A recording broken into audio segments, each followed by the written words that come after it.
minha forma de trabalho, ela sempre teve essa marca, sabe, gente, de uma abertura.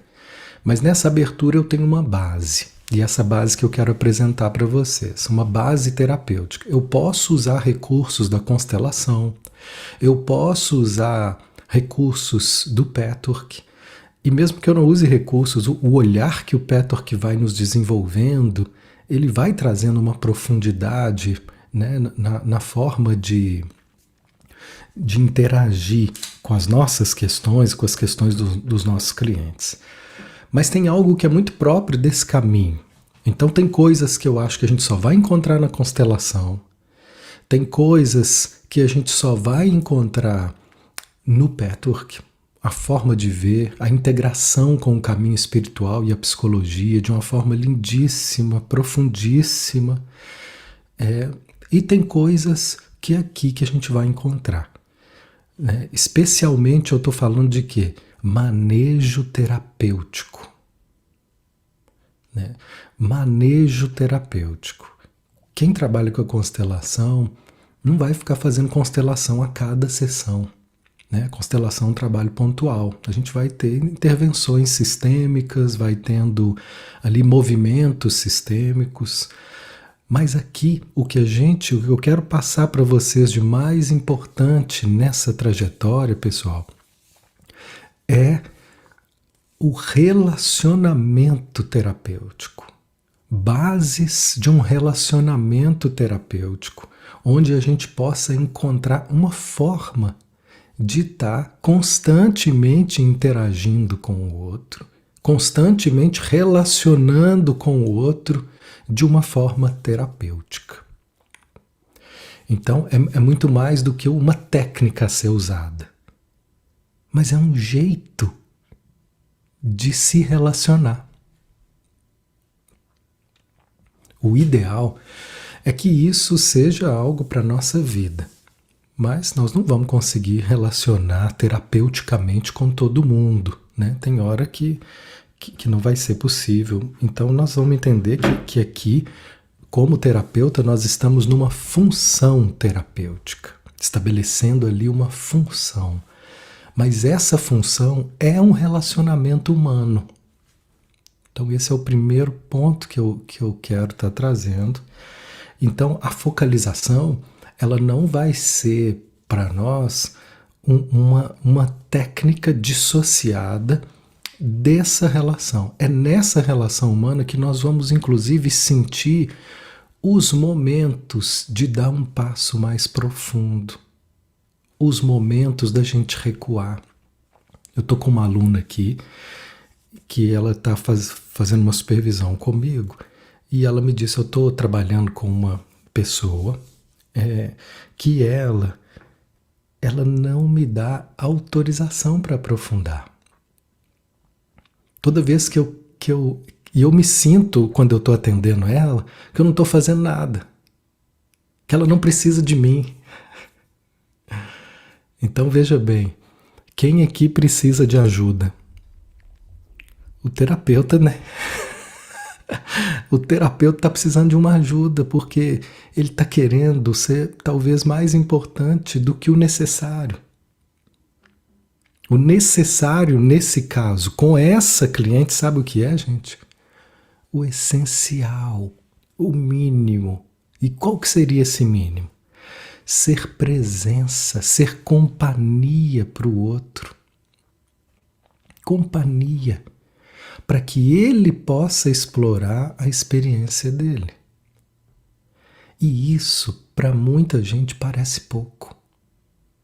A gente acha que tem que ser muito, que tem que ser complexo, que tem que ser mágico, que tem que ser assim marcante, que tem que ser, que tem que causar, né? Que tem que causar. E o que nós vamos aprender aqui é um caminho franciscano. O que eu quero passar para vocês é a beleza da gente ser terapeuta franciscano. O que é isso? Francisco, ele renunciou a tudo para ficar com o essencial. E aqui nós vamos aprender a honrar o essencial. Essa semana passada eu publiquei uma frase que falava assim: o essencial é suficiente. E nós vamos entender como ele pode ser suficiente. Quanto tempo a gente perde por não saber ir direto ao ponto, ir direto a esse essencial. Quando eu era pequenininho, eu conto essa história numa das aulas, eu tinha um chapeuzinho pequenininho assim, uma pazinha, e meu pai trabalhava com as obras, e eu ficava lá do lado dele com a minha pazinha assim, ó, querendo ajudar, né? Achava que estava ajudando ele. Aí meu pai olhava para mim e falava assim: Mateus, se não atrapalhar, já ajuda. Aí eu ficava com a pazinha assim, com o bonezinho. Ah, tá. Eu não entendia direito o que ele estava falando. Mas essa já era a ajuda, se eu não atrapalhasse. E agora eu falo isso com os terapeutas. Gente, se não atrapalhar, já ajuda muito. Então eu quero ensinar para vocês o que ajuda quando o processo flui e o que atrapalha. Gendlin vai trazer uma clareza para isso que eu nunca tinha visto igual. Rogers é a base do trabalho de Gendlin, porque Gendlin veio da Áustria, um filósofo trabalhando com a fenomenologia, com uma profundidade incrível, estudava Merleau-Ponty. Merleau-Ponty, ele foi um cara que fez essa associação filosófica da mente e do corpo. Aonde que Merleau-Ponty se inspirou para poder criar muito dos seus teoremas filosóficos? No Oriente também.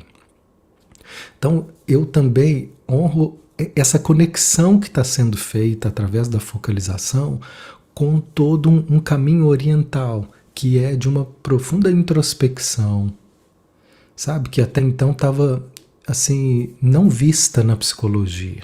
A psicologia ocidental, ela tinha pouca introspecção, muito verbal, muito analítica.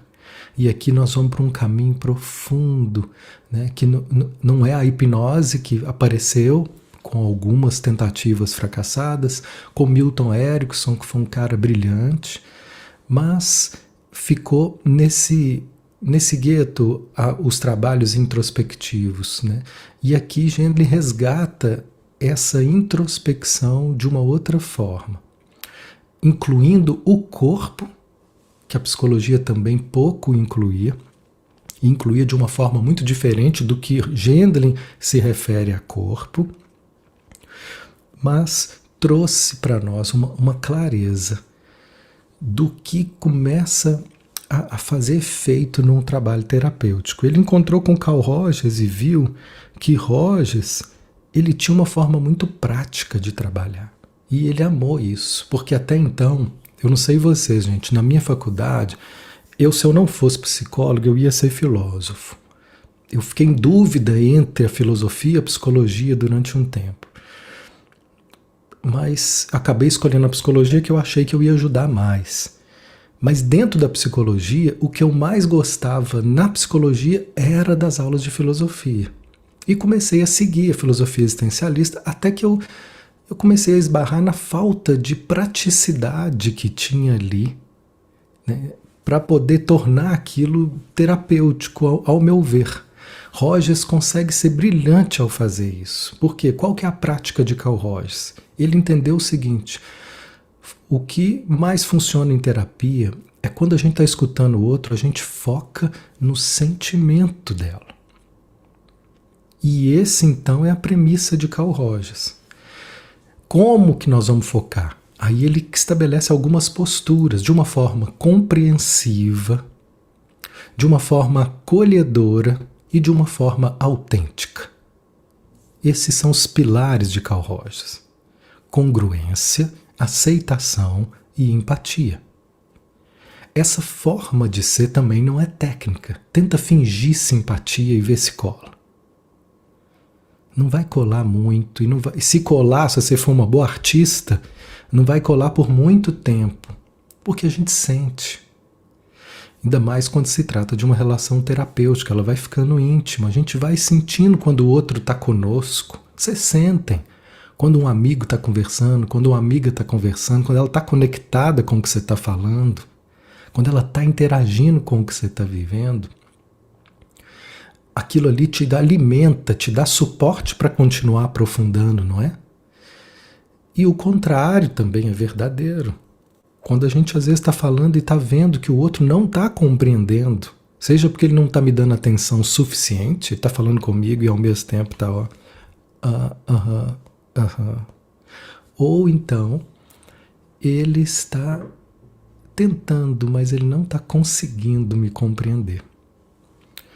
Então, algumas pesquisas mostraram que quando a gente se sente incompreendido, quando a gente se sente minimamente julgado, censurado ou só incompreendido, na mesma hora, mesmo que eu não perceba, algo em mim já começa a se fechar. É como se eu desse um passo para trás. Aí a gente continua conversando, só que eu já diminuí a marcha de profundidade. A gente continua conversando. E nessa conversa vem outra incompreensão. Não é isso que eu falei, não. Falei isso não, eu falei isso e isso. Outra reduzida.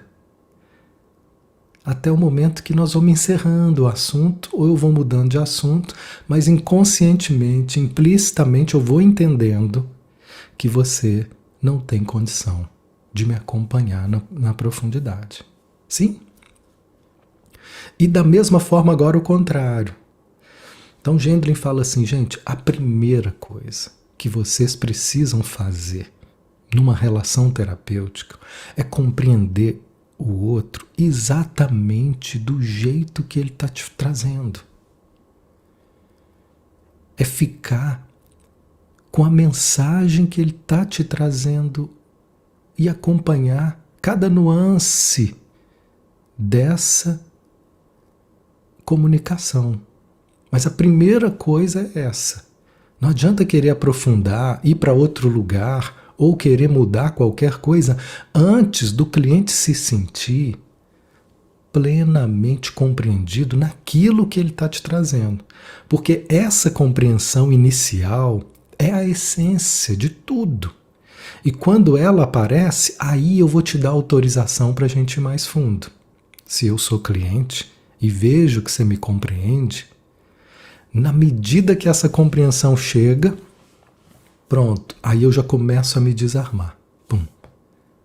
E me desarmo mais. Pum. Cada compreensão eu me desarmo mais. Cada compreensão eu fico mais à vontade para poder me mostrar para você.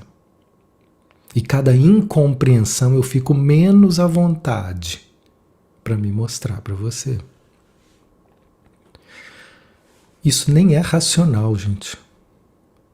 É uma reação emocional de proteção. Então, Carl Rogers criou na forma terapêutica dele essa base. Ele é radicalmente compreensivo. Ele não analisa, ele não interpreta, ele não propõe técnicas. Ele é radicalmente compreensivo. A gente pode em alguma aula trazer um vídeo ou outro dele para vocês verem ele atendendo, porque ele promoveu isso. É uma coisa que eu acho muito revolucionária que ele fez. Ninguém fazia isso. Ele falou, gente, eu atendo aqui na frente de todo mundo. O quê? Os consultórios eram todos velados, aquela mística das análises, aquele lugar misterioso. Ele revelou, abriu tudo. Ele sentava com os alunos dele e mostrava para os alunos aonde que ele errava. Olha aqui, gente, mostra aqui, esse aqui foi um atendimento péssimo que eu fiz. Me ajude aí a perceber os momentos que eu errei. Aí os alunos anotavam, aqui você errou, você fez uma intervenção que tirou o cliente da experiência dele. Afastou o cliente do sentimento dele. Ele não tinha esse pudor. E essa abertura, essa disponibilidade tão humana de se mostrar, trouxe um lugar de muita proximidade em relação às pessoas, de relação ao trabalho.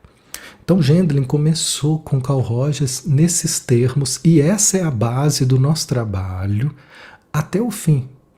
Então muitas das coisas que Gendlin fez foi continuar essa base de Carl Rogers, que é o quê? Compreensão. Tem gente que vai trabalhar com análise, explicação. Aqui a base, a nossa base é compreensiva. E nós vamos cada vez mais nos render ao poder da compreensão. O poder essencial da gente se sentir compreendido. Eu vejo tanto terapeuta estudando, fazendo curso, complexidade de informação, de técnica, e numa conversa, às vezes ele é incapaz de ser compreensivo. E às vezes, gente, é tudo que a gente precisa. Tudo vai vir a partir daí. Então, quando é que a gente atrapalha? Quando a gente, às vezes, traz interpretações selvagens. Quando a gente começa a querer explicar. Quando a gente começa a querer tirar o cliente do lugar que ele está. E o que nós vamos aprendendo é que o fato dele se sentir compreendido e se aproximar da experiência sentida dele já vai movê-lo. Então a premissa básica de Carl Rogers é o paradoxo da mudança. Que é isso? Aquilo que eu aceito pode mudar.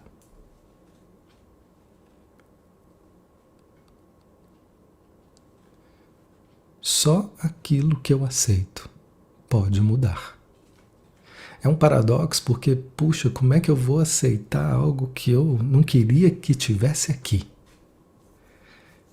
Então, geralmente, o que sustenta as nossas dores é justamente a briga que a gente tem com os nossos sentimentos. É a não aceitação de alguma medida. Hoje eu atendi uma pessoa que ela estava entrando numa crise de pânico. Sabe qual era o ponto que eu fiquei 40 minutos da sessão para a gente chegar nesse ponto? Depois que a gente chegou, tudo fluiu. O ponto era, ele estava se sentindo inseguro, mas ele estava com raiva de se sentir inseguro. A raiva que ele estava, o desespero que ele estava entrando por se sentir inseguro, estava transtornando ele. Eu fiquei quase 40 minutos fazendo um trabalho de manejo com essa resistência dele, ajudando ele a perceber como que ele estava entrando em guerra com algo que ele não tinha controle. O quê? Eu sinto medo. Você me dá licença de sentir medo? Vocês têm autorização para sentir medo? Ou não? O crítico, às vezes, não dá essa autorização para a gente. Ele vai dizer, isso é coisa de fraco. Isso é coisa de fraca. Você tem que ser forte. E nessa guerra começa um transtorno. Se esse transtorno é aumentando o volume, nós vamos ver profundas crises que podem beirar aí a psicopatologia, como pânico, depressão, transtornos de várias ordens. Quando a gente vai ver lá no fundo o que é, sempre nós vamos ver algo em nós que não está recebendo a nossa aceitação. Então, é simples. Mas essa simplicidade, ela precisa de um processo para ser assimilada. É simples de entender. Mateus, então é só aceitar? É isso. Entender isso é simples. Entender Carl Rogers é simples. Tem muita gente que desprezou Carl Rogers porque o que ele falava era simples. Mas vivenciar isso é processo. É processo que nós vamos vendo o quanto nós temos resistência em aceitar alguns aspectos da nossa personalidade. E esse é um caminho que aqui é pura psicologia, mas que o guia do Pettork faz disso um caminho espiritual. Olha que bonito que ele diz. Nós só vamos conseguir sustentar uma vivência espiritual no momento em que formos capazes de incluir todos os aspectos da nossa personalidade. Não existe como a gente pensar em vivências, em sustentar um padrão de consciência ampliada, negando nossa dimensão humana.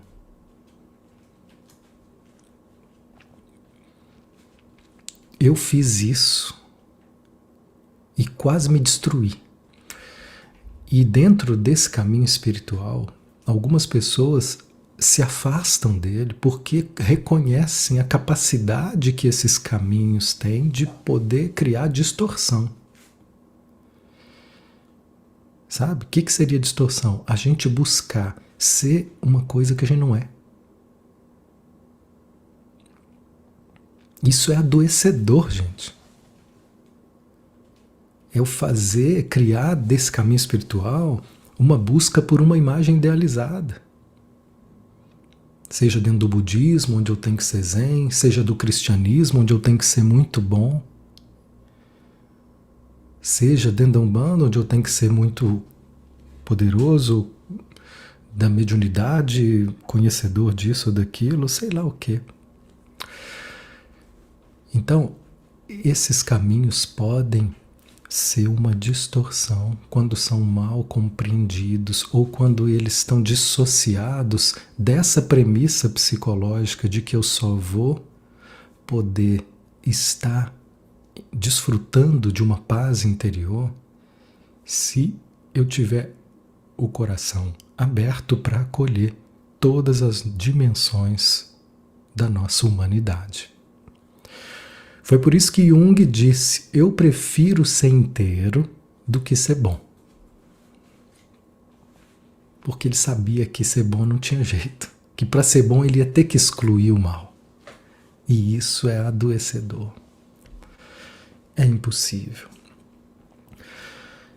Então, seja num caminho psicológico ou na sua caminhada espiritual, essa integração é a nossa base e ela passa pela capacidade da gente estar próximo de nós mesmos, próximos da nossa experiência.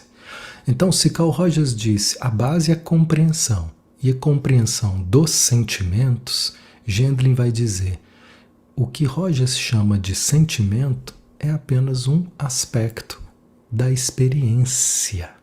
E aí Gendlin traz essa palavra para Rogers e amplia e aprofunda o trabalho de Carl Rogers. O trabalho de Carl Rogers ganha uma nova perspectiva, que é a perspectiva experiencial. Com a chegada de Gendlin. Gendlin começa como um aluno e depois ele vira um colaborador, um parceiro. E depois Rogers segue para um lado e Gendlin segue para um trabalho autoral, onde ele desenvolve a focalização. E a base da focalização foi ele criar um conceito de experiência que traz nesse artigo experienciação, onde ele vai falar lá, olha os critérios para a gente entender o que é experiência. Por que é importante entender isso? Porque esse vai ser o nosso foco. Quando a gente vai trabalhar com a focalização, em que a gente vai focar? Às vezes a pessoa acha que está fazendo focalização, mas ela está focando no discurso analítico do cliente.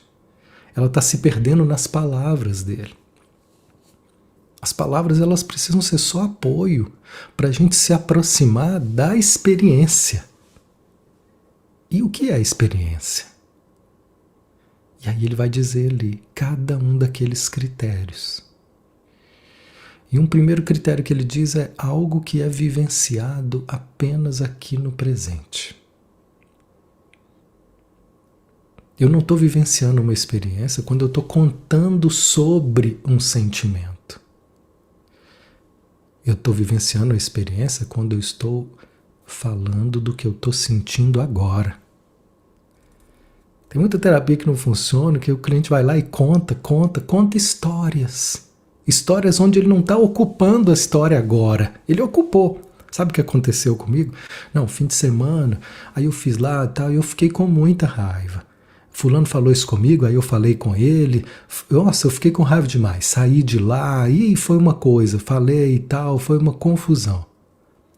Olha o meu jeito de falar. Parece que eu estou com raiva agora? Não. Eu estive com raiva, agora eu só estou contando um caso. Qual é a possibilidade desse caso criar uma transformação?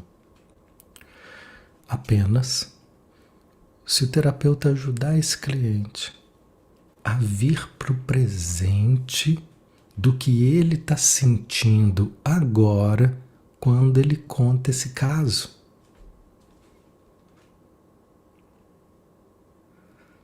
E quando você me conta esse caso, o que você sente? Qual que é a sua sensação de me contar isso? Não, agora eu estou bem. Então, o que é que você não está bem? Em que eu posso te ajudar agora? Né? Então tem muito cliente que acha que fazer terapia é contar histórias. É contar. Não, deixa eu te contar o que aconteceu. Na terça eu fiz isso, aí na quarta, o que eu fiz na quarta? Ah, quarta eu fiz isso, fiz aquilo, aí depois na quinta eu liguei. Ele acha que é contar a história. Ou ele acha que a terapia tem que ter uma sequência. Onde é que a gente parou mesmo? Como se tivesse que continuar de onde eu parei. É porque eles não sabem o que funciona. Eles não sabem o que é.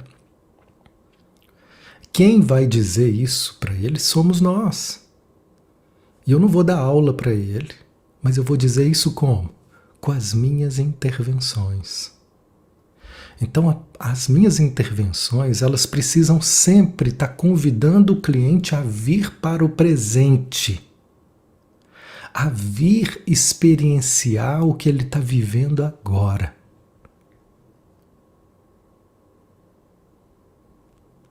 Seja a respeito de que assunto for. Então, nós vamos aprendendo como criar intervenções que não vão fazer ele pensar mais sobre isso, mas fazê-los sentir mais isso. Essa é a chave. E aí nós vamos criando manejo, habilidade. Aí cada um vai desenvolver seu estilo. Eu aprendi focalização em 2011 com um professor, né, um espanhol que veio aqui no Brasil. Ótimo. Mas ele tem um estilo.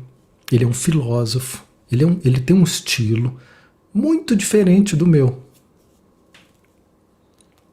Então aqui vocês estão conhecendo o meu estilo de trabalhar com a focalização, que tem a ver com todas as minhas bases, que tem a ver com todas as minhas formações, que tem a ver com toda a minha sensibilidade, com o meu jeito.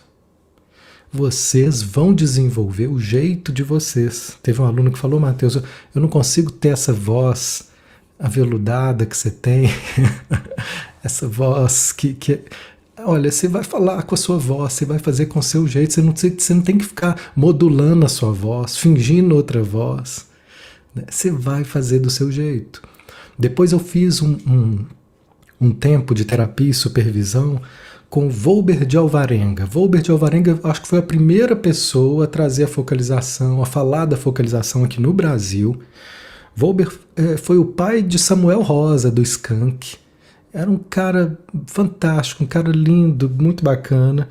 E eu fazia terapia com ele, fiz supervisão com ele um pouco. E o jeito também dele fazer focalização era muito diferente do meu. Volber era despachado, era um cara assim, muito livre, muito despachado. Ele estava no meio da conversa, ele falava assim: fecha seus olhos aí, fecha aí. Ele falava, parecia que ele estava dando uma ordem para um cavalo, para um bicho qualquer, mas era o jeito dele, que a sobrancelha grande assim.